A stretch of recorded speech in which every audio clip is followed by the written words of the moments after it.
Greetings, it's time for our first AUSD screencast on Zoom settings.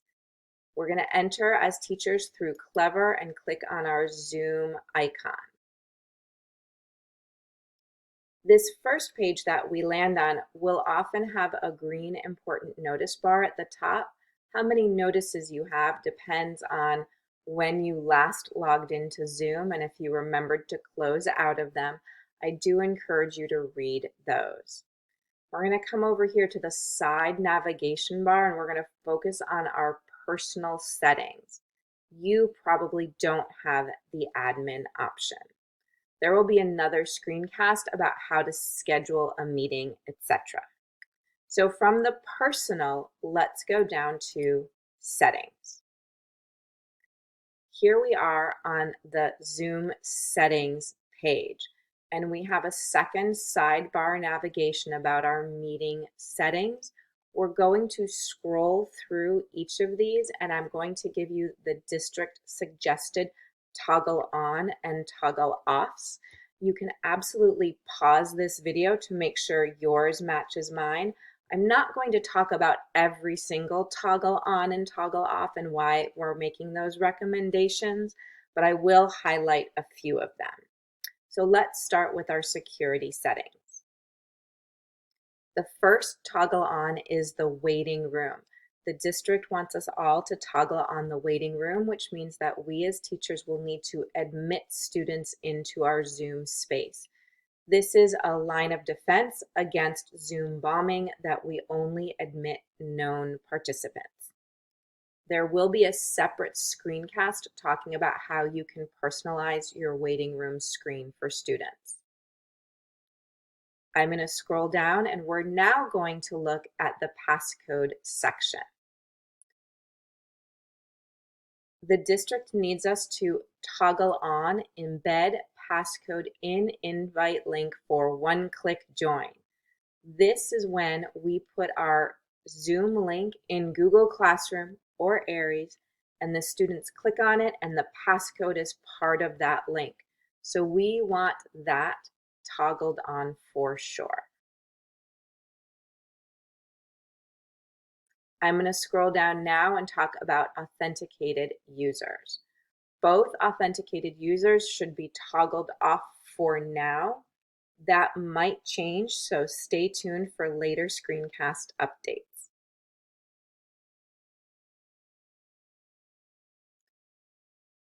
We're now in the schedule meeting section. The district encourages teachers to start by having host video toggled off.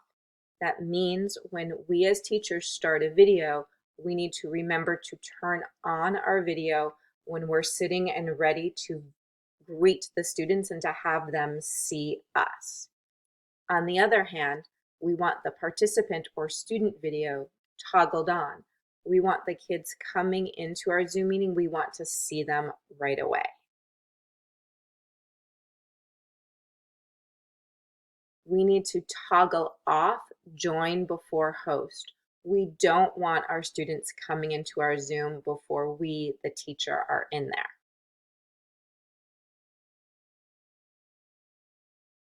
Personal meeting IDs, you can choose to have a personal ID, a personal meeting ID, but that's not the meeting you're going to be sharing with students. So personal meeting IDs could be shared between adults and staff. But remember, when we're working with our students, the district is asking that we have a separate Zoom link for each and every class period that we teach. We suggest that you mute participants upon entry so that the kids come into the Zoom quiet and then they would deliberately turn on their microphones once they're in the meeting. It's up to you whether you want to have meeting reminders. We're now in the in-meeting basics section, and the things I'm going to highlight are about chat. So we can enable the chat function for students. That is to some degree up to teachers, and oftentimes teachers like to not enable the chat for a Zoom until they've established some norms about what that chat is used for. As a reminder, some of our students with 504s, IEPs, and other special needs may need that chat function activated for them to access their supports. However, we want to prevent the participants from saving any chat.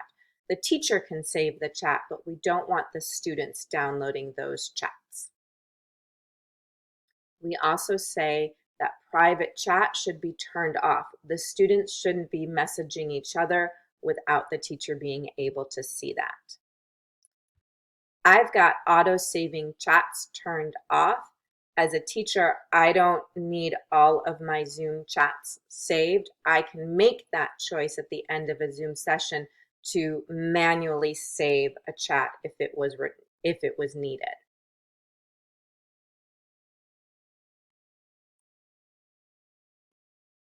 Sound notification when someone joins or leaves. So do you want to hear a little bell when people come in or go out of your Zoom? If you do, you're going to toggle that on, and probably only the host and a co-host needs that audio signal when people are going out. The other students don't need to hear that. That could be distracting.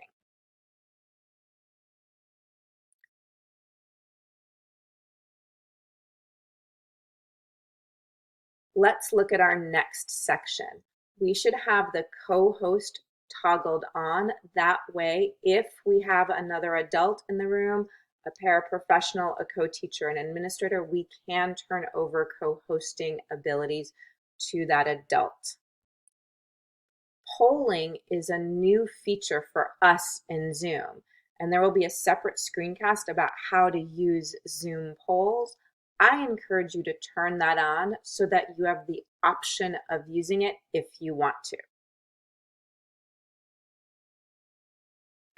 I have my show meeting control toolbar toggled on. I always like us to see our meeting controls during a meeting. Those are the toolbars both at the bottom and sometimes in the upper corner of our Zoom sessions.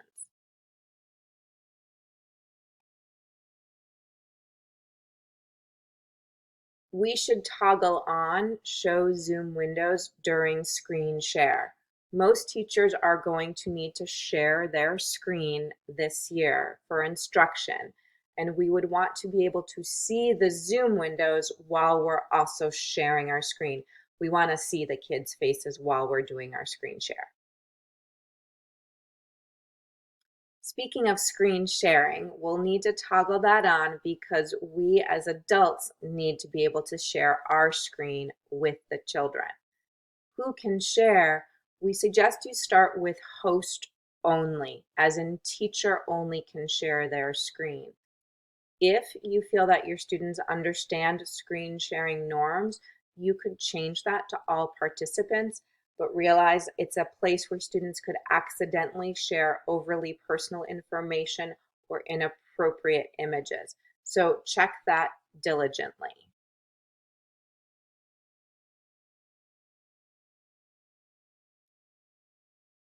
Disable desktop screen shares for users, you probably want to turn that off. Many of our teachers, especially if you're using an AUSD laptop, you're going to want to be able to show your whole desktop and all the different, whether it's a PowerPoint or a Microsoft Word, you'll want to show your whole desktop if that's where your application, your image, your document is. So we don't want to disable that. That should be toggled off. Annotations and whiteboard, these are up to teacher discretion. We suggest that you start with them turned off, and then as you work with your class and your students about building norms, you can enable the annotation and the whiteboard. So when you enable annotation, it is enabling it for both the host, the teacher, and the students. Similarly with the whiteboard, if you turn it on, it enables it for both the host and the student. And then you can make some sub decisions after that of who can share and who can save. So again, we encourage those toggled off to start with. And as you become more comfortable with Zoom and you've reviewed those norms with your students, you can toggle them back on as you see fit.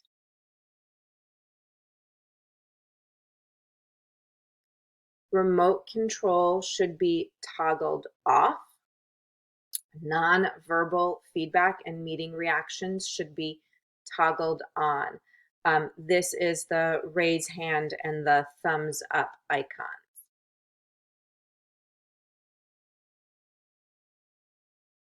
Please toggle off, allow removed participants to rejoin. Keep in mind, there's a difference between removing a student from a meeting entirely versus putting that student in the waiting room. And when you remove them, I liken that to an in-class suspension, meaning that they can't come in the room. If you've just put them in the waiting room, it's kind of like they're on a timeout. So allow removed participants to rejoin is toggled off. And if you remove a student from a Zoom, you do need to contact your administrator. For now, we need to allow participants to rename themselves. That needs to be toggled on, but teachers do need to monitor that renaming to review some norms about how students rename themselves and make sure that they're not renaming themselves something inappropriate. And it will be tough at the beginning of the year, but we need to make sure that the names match the faces. The reason this is toggled on to begin with is that we know that some of our students are going to have some hurdles in accessing technology in digital spaces, and they may accidentally come in using a parent account.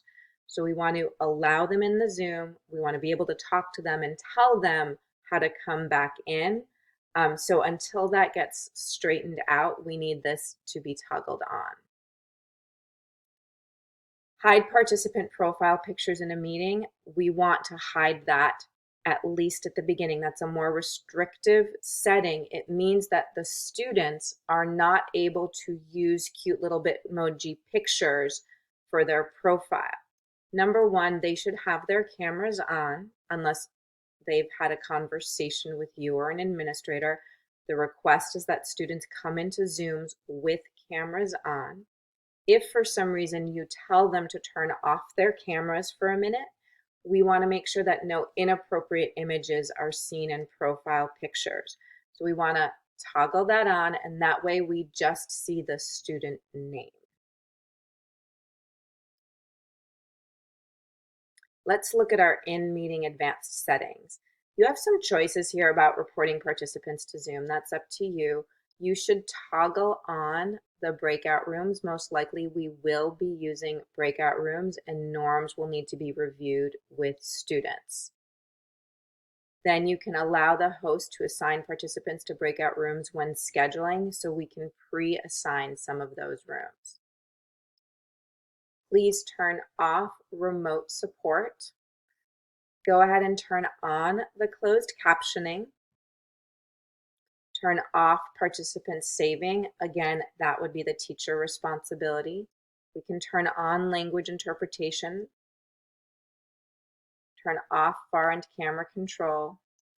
Turn on virtual backgrounds. That's to enable the teacher to have a virtual background too. So if you, the teacher, need to have a virtual background to have an appropriate space, go ahead and do that.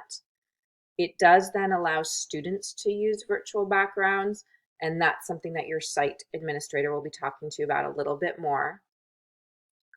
I have turned off allow use of videos. That eats up bandwidth and can often make us sound glitchy to the other people in the Zoom. It is up to you to have your video filters on. You should identify guest participants, toggle that on. These can all stay off. Go ahead and show the join from browser link. That's a setting for now. That one might change later. Toggle off live streaming because we're not live streaming over social media. You're going to toggle on request permission to unmute. This is actually a new Zoom setting. And I'm going to ask you to toggle it on right now. And I'm going to say that another screencast will be coming with more details because it's been glitchy. Email notifications.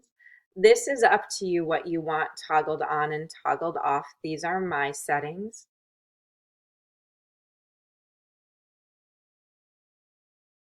Down in our other, you can read through these and make your own choices. You probably don't want to assign schedule privileges to someone else. You don't want somebody else scheduling your Zoom for you. There are a few situations where that might be true if you're maybe co-teaching a class, etc. But these are schedule privileges, meaning that someone else schedules a Zoom on your behalf. So now that we've gone over our Zoom settings, any meetings we schedule going forward will inherit those settings. But if we have a pre-existing meeting, a previous meeting, one that we already made that had different settings, then we need to reapply our new settings. So I would just go into a meeting that I already had. I would open it up, and all I need to do is actually just scroll down and hit edit this meeting. If I have it reoccurring, I would do all of them. And then I just need to scroll down and hit the save button again. So again, when you update your settings, if you have any old meetings that are ongoing, you need to go into them, hit the edit button, and then just hit the save button, and those new settings will apply. If you've set your settings and you don't have any old meetings, then every new meeting you schedule going forward will automatically inherit those settings.